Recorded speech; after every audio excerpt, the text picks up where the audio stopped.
Pulangan tiba, berat hati Muhammad meninggalkan Yasrib. Nah, di tengah perjalanan Aminah mulai sakit hingga tiba di Abwa. Abwa itu salah satu daerah antara Yasrib dan Mekah. Nah, sakitnya bertambah parah. Akhirnya ibunda Aminah meninggal di sana. Dan pada saat itu Rasul menjadi yatim piatu, tidak ada ayah, tidak ada ibu. Bayangkan bagaimana baginda Nabi yang masih kecil, pada saat itu umur Rasul sekitar 6 tahun, itu menjadi yatim piatu, tidak ada ayah dan tidak ada ibu. Dan sedihnya lagi, ibunya meninggal, ibunya baginda ketika mengunjungi makam ayahnya Rasul di Yasrib pada saat itu.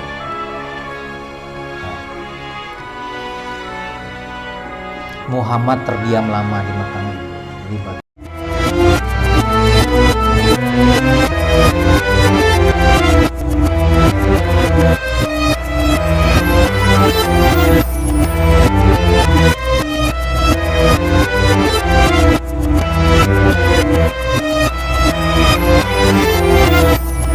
Oke, assalamualaikum warahmatullahi wabarakatuh. Kembali lagi di channel apa? Rumah Ade dan Fitri.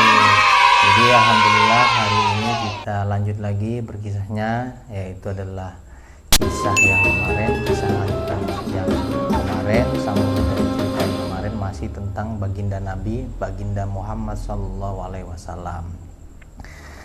Nah, jadi di cerita yang kemarin itu bagaimana kisah Halimah yang mengembalikan kembali Nabi ke pangkuan ibunda siapa? Nah, pada saat itu karena adanya kejadian yang membuat khawatir daripada Halimah ketika di Bani Sa'ad, yaitu proses pembelahan dadanya Nabi. Nah, pada saat itu Halimah berkata dalam hatinya bahwasannya anak ini seorang anak istimewa, bukan anak biasa. Nah, karena khawatir, jadi Halimah mengembalikan lagi kembali baginda Nabi ke pangkuan ibunya, yaitu adalah ibunda Aminah pada saat itu. Nah, nanti kita akan cerita bagaimanakah baginda Nabi ini dikembalikan ke Mekah dan baginda Nabi ini bersama sang ibu Aminah pada saat itu. Tapi sebelum melangkah atau menuju kisah selanjutnya, ayah, ibu, dan bunda, dan adik-adik serta jangan lupa untuk terus mendukung channel ini dengan cara subscribe tombol di bawah dan nyalakan loncengnya agar terus mendapatkan notifikasi ketika kita mengupdate suatu video yang baru. Nah, mungkin kita tidak lama-lama ya untuk kisahnya. Mungkin lanjut aja ke kisah selanjutnya. Tapi sebelum kita masuk kepada kisah, alangkah baiknya kita baca apa? Bismillahirrahmanirrahim. Nah, jadi hari ini kita akan berkisah tentang apa? Kemarin terakhir adalah bersama malaikat, dan hari ini cerita lanjutannya adalah sang yatim piatu bersama kakek. Jadi mungkin hari ini kita kisahnya akan sangat sedih karena di sini judulnya adalah sang yatim piatu bersama kakek. Jadi kemungkinan ini adalah kisah bagaimana wafatnya ibunda Aminah pada saat itu. Oke, kita lanjut. Muhammad dengan selamat sampai di rumah ibunya di Mekah. Nah, ini proses pengembalian dari keluarga Halimah ke ibunda Aminah. Aminah menyambutnya dengan senang sekaligus heran. Jadi ibunda Aminah tuh bingung. Mengapa tiba-tiba dia diantarkan ke sini? Bukankah dulu engkau memintanya? Tanya Aminah. Jadi Aminah berkata kepada Halimatus Sa'diyah, loh, kemarin kamu ingin melanjutkan merawat Muhammad pada saat itu, tapi kok tiba-tiba dikembalikan? Tentu saja ibunda Aminah kan bingung pasti kan, ada apa ini seperti itu. Ya benar, tetapi aku khawatir beberapa kejadian aneh terjadi padanya. Jadi ada beberapa kejadian aneh terjadi padanya waktu di mana? Di perkampungan Bani Sa'ad pada saat itu. Nah, jelasnya Halimah. Katakan sejujurnya, jadi ibunda Aminah ingin mengetahui alasan apa sih gitu loh, yang tiba-tiba kemarin baginda kita diminta untuk terus dirawat, sekarang dikembalikan kembali. Aminah ikut khawatir. Jadi apa yang terjadi sebenarnya sih ketika baginda Nabi ini ada di Bani Sa'ad, dirawat oleh keluarganya Halimah. Halimah menceritakan beberapa peristiwa yang menimpa Muhammad. Serombongan orang Nasrani dari Habasyah pernah ingin membawanya. Jadi kalau zaman sekarang itu menculik. Jadi baginda Nabi itu ingin diculik dulu oleh orang-orang dari Nasrani, serombongan orang dari Nasrani dari Habasyah yang pernah ingin membawanya.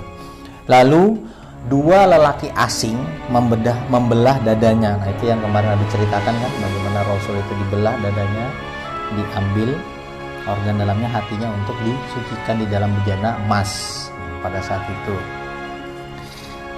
Jangan takut, ujarnya Aminah, tenang. Nah, jadi Aminah mengatakan jangan takut, katanya kepada Halimah, anakku dilindungi Allah. Jadi Aminah berpasrah kepada Allah. Jadi jangan takut, anakku insya Allah dilindungi oleh Allah. Dua lelaki Aminah menceritakan beberapa keanehan saat mengandung Muhammad. Nah, jadi Aminah juga menceritakan kepada Halimah beberapa keanehan ketika mengandung baginda Nabi pada saat itu kepada Halimah. Yakinlah Halimah bahwa anak asuhnya ini memang istimewa. Jadi Halimah Sadiah ini tambah yakin di dalam hatinya bahwasannya baginda ini bukan anak sembarangan. Jadi seperti itu. Kini Muhammad tinggal bersama ibunya yang mencintainya. Jadi Halimah pulang, Nabi kita baginda Muhammad kecil itu kembali kepada pangkuan sang ibunda Aminah pada saat itu. Seorang hamba sahaya bernama Ummu Aiman binti Salabah. Jadi ini hamba sahaya ini semacam kalau bahasa dulu itu budak lah. Jadi Ummu Aiman binti Salabah ini adalah warisan dari ayahnya Abdullah. Jadi hamba sahayanya pada saat itu. Atau dikenal dengan Ummu Aiman ikut merawatnya. Jadi ada setelah Halimah ditinggal, setelah Nabi Muhammad ditinggal oleh Halimah, pengasuhannya Halimah kembali pulang ke kampungnya, dikembalikan kepada ibunda Aminah. Ibunda Aminah juga ada satu hamba saya yang ikut bantu merawat baginda Muhammad. Jadi Ummu Aiman binti Salabah seperti itu. Nah, suatu hari Aminah membawa putranya berkunjung ke keluarga mereka di Yasrib. Nah, jadi kalau sekarang itu kayak Aisyah, Umar, Ali, Umi, kita jalan-jalan yuk ke Samarinda, kita datangin om-om, paman-paman. Nah, jadi suatu saat, ya kan, Aminah membawa putranya. Siapa? Putranya Aminah? Nah, Nabi kita Muhammad SAW berkunjung ke keluarga mereka di Yasrib. Mereka menginap di rumah kerabat dari Bani Adi bin An-Najjar. Muhammad juga berziarah ke makam ayahnya. Jadi sekaligus mengunjungi saudara, sekaligus juga berziarah ke makam ayahnya Nabi pada saat itu. Karena Nabi belum pernah ketemu ayahnya Abdullah, karena ayahnya Nabi meninggal pada saat Nabi di dalam kandungan. Jadi seperti setelah dia berziarah ke makam ayahnya, pulanglah mereka. Jadi pulang mau kembali ke Mekah.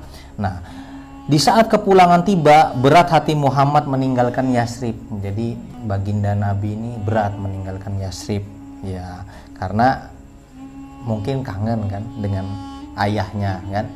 Ayahnya siapa? Ayahnya baginda kita, karena belum pernah ketemu, walaupun beliau hanya sempat untuk menziarahin kuburan dari ayahnya baginda Nabi Abdullah bin Abdul Muthalib. Pulangan tiba, berat hati Muhammad meninggalkan Yasrib. Nah, di tengah perjalanan Aminah mulai sakit hingga tiba di Abwa. Abwa itu salah satu daerah antara Yasrib dan Mekah. Nah, sakitnya bertambah parah, akhirnya ibunda Aminah meninggal di sana. Dan pada saat itu Rasul menjadi yatim piatu, tidak ada ayah, tidak ada ibu. Bayangkan bagaimana baginda Nabi yang masih kecil, pada saat itu umur Rasul sekitar 6 tahun, itu menjadi yatim piatu, tidak ada ayah dan tidak ada ibu. Dan sedihnya lagi, ibunya meninggal, ibunya baginda ketika mengunjungi makam ayahnya Rasul di Yasrib pada saat itu.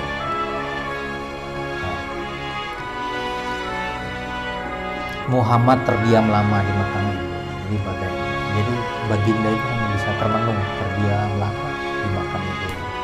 Setelah mengunjungi makam ayahnya, ternyata dia sekaligus harus mengunjungi makam ibunya yang meninggal di Apua pada saat itu perjalanan pulang.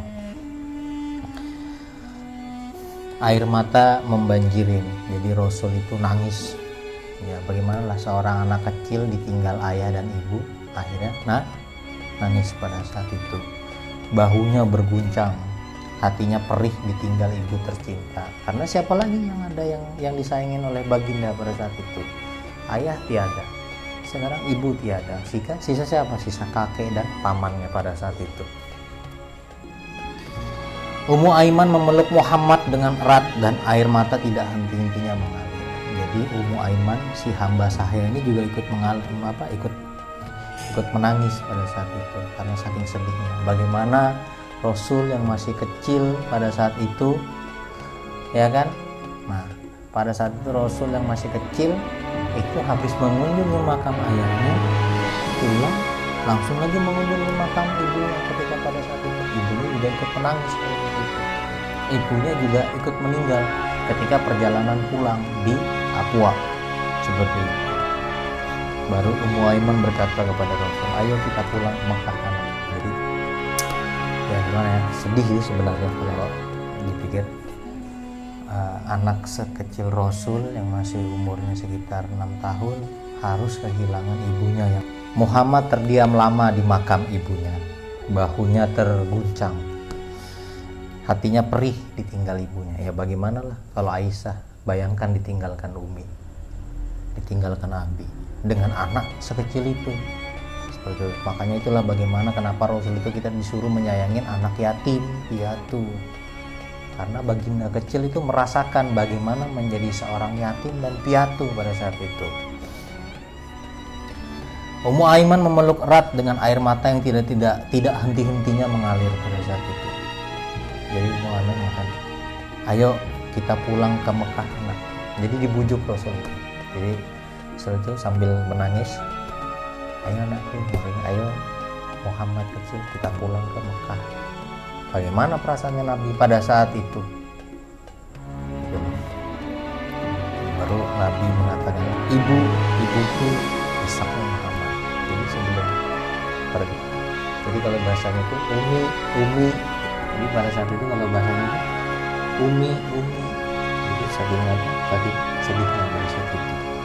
Ummu Aiman tidak mampu lagi bersuara, jadi hanya diam. Tidak bisa berkata apa-apa yang harus dikatakan menghibur sang Nabi yang pada saat itu tidak henti-hentinya menangis. Pelukannya makin erat, hatinya hancur seperti ditusuk jarum.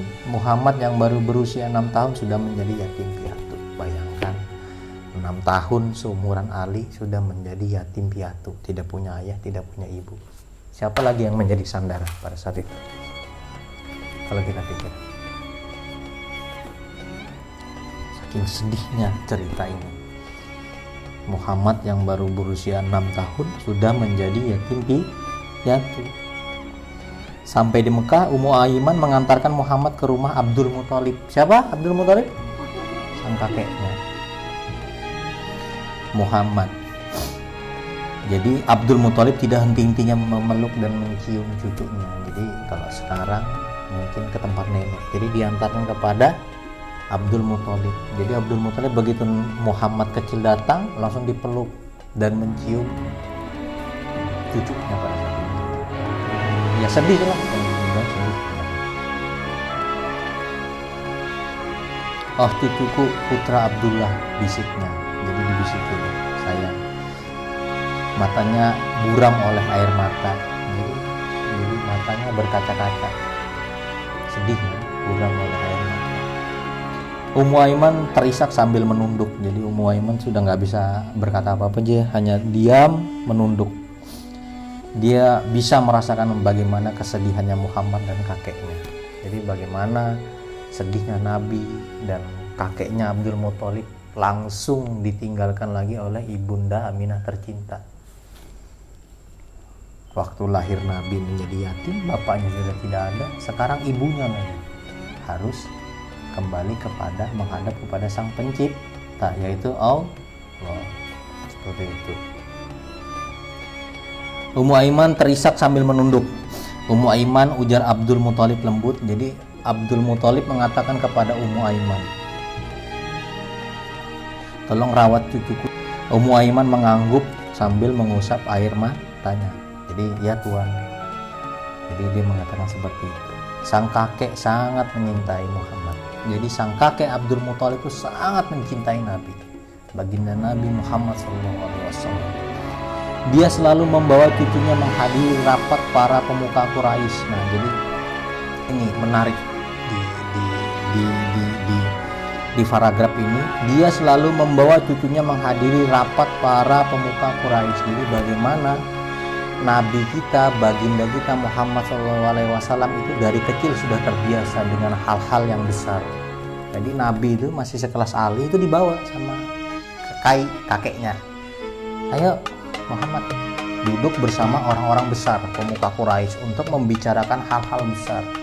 Bagaimana jiwa kepemimpinan Nabi itu sudah terbentuk dari kecil. Jadi dia terbiasa mendengarkan hal-hal yang besar. Jadi rapat-rapat orang Quraisy, ini apa yang harus kita lakukan ketika sedang paceklik, ini apa yang kita harus lakukan, strategi apa. Jadi Nabi itu hanya duduk di samping kakeknya mendengarkan rapatnya pemuka-pemuka besar.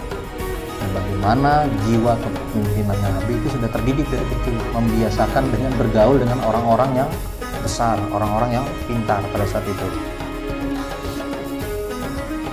Sang kakek pun selalu melindungi Muhammad. Jadi sang kakek selalu berdiri di depan melindungi Nabi kita, baginda Muhammad SAW. Nah, jadi suatu hari Nabi kita ini Muhammad duduk di atas permadani di sisi Ka'bah. Jadi duduk di permadani itu sebuah karpet di sisi Ka'bah. Permadani itu milik Abdul Muthalib, maksudnya milik sang kakek. Jadi sebuah mungkin permadani kebesaran, maksudnya sebuah kebanggaan, mungkin yang boleh duduk hanya Abdul Muthalib. Nah, paman-pamannya segera mengangkat Muhammad. Jadi paman-pamannya ini, Muhammad kamu jangan duduk di situ, ini punyanya Abdul Muthalib. Angkat, diangkatnya Nabi kita, baginda kita. Tapi pada saat itu apa yang terjadi? Reaksinya Abdul Muthalib, jangan larang cucuku ini duduk di atas permadani. Jangan larang cucuku, maksudnya Nabi kita Muhammad, untuk duduk di atas permadani ini. Cegahnya Abdul Muthalib. Jadi Abdul Muthalib ketika Nabi kita diangkat, mau dipindahkan dari mana? Jadi diangkat oleh paman-paman yang lain seperti Abu Lahab, Abu Jahal. Abdul Muthalib datang. Jadi katanya Abdul Muthalib, jangan dipindahkan Nabi, biarkan aja dia duduk di sini. Katanya Abdul Muthalib sang kakek pada saat itu. Anak-anaknya berpandangan protes. Jadi paman-pamannya yang lain tuh anak-anaknya melihat kepada Abdul Muthalib itu protes. Kenapa? Maksudnya, loh, ini kan cuma anak kecil gitu loh. Apa sih istimewanya Muhammad? Kenapa harus dipindahkan? Nah, nanti kita akan berkisah di cerita selanjutnya bagaimana istimewanya Nabi ini. Demi Allah, katanya Abdul Muthalib, bersumpah, demi Allah, kelak dia akan menjadi orang yang besar. Nah, bagaimana doanya sang kakek Abdul Muthalib kepada baginda kita? Jadi dia mengatakan, demi Allah, katanya, cucuku ini Muhammad ini akan menjadi orang yang besar suatu hari nanti. Bersumpahnya Nabi Abdul Muthalib pada saat itu. Nah, terus hari-hari Muhammad dipenuhi kasih sayang oleh kakeknya. Jadi Nabi kita, baginda kita Muhammad SAW ini menjadi cucu kesayangan. Hari-hari Muhammad dipenuhi dengan kasih sayang. Jadi Nabi kita, baginda kita itu menjadi cucu kesayangannya oleh Abdul Muthalib pada saat itu. Namun kisah sedih lagi datang dari sang kakek. 2 tahun kemudian sang kakek meninggal dunia. Rasul pun bersedih kembali. Jadi setelah ibunya selang 2 tahun Abdul Muthalib meninggal dunia. Nah, jadi sedihnya baginda Rasul. Kepala Muhammad menunduk dalam, air matanya menderas. Jadi pada saat itu yatim. Ketika itu kakeknya yang sangat mencintai beliau itu juga meninggal pada saat itu, Abdul Muthalib. Jadi Rasul itu menangis sederas-derasnya. Setelah ibunya, sekarang kakeknya. Rasul seperti ini kehidupan baginda kita. Sesuai pesan sang kakek, Muhammad kemudian diasuh oleh pamannya yang bernama Abu Thalib. Jadi Abu Thalib ini anaknya Abdul Muthalib. Nah, akankah Muhammad mendapatkan kasih sayang dari pamannya? Nah, ini sebuah cerita selanjutnya bagaimana nanti adab dan akhlaknya Rasul ketika diasuh oleh pamannya Abu Thalib. Sementara Abu Thalib itu juga miskin pada saat itu dan anaknya banyak. Tapi bagaimana akhlaknya Nabi kita, baginda? Nah, kita akan cerita di kisah selanjutnya. Nanti kita akan lihat bagaimana akhlaknya Nabi ketika Nabi diasuh oleh Abu Thalib pada saat itu.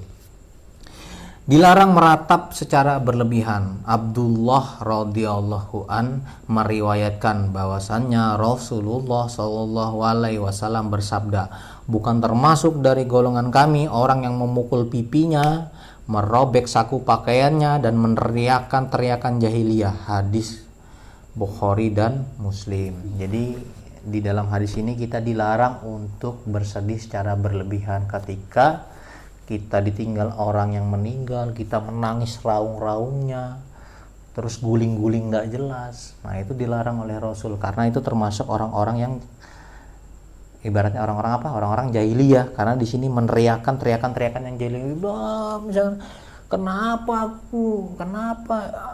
Umi harus meninggal dulu? Nah, aku nggak terima. Itu tidak boleh. Karena apa? Hakikatnya kita seorang manusia kembali kepada Sang Pencipta.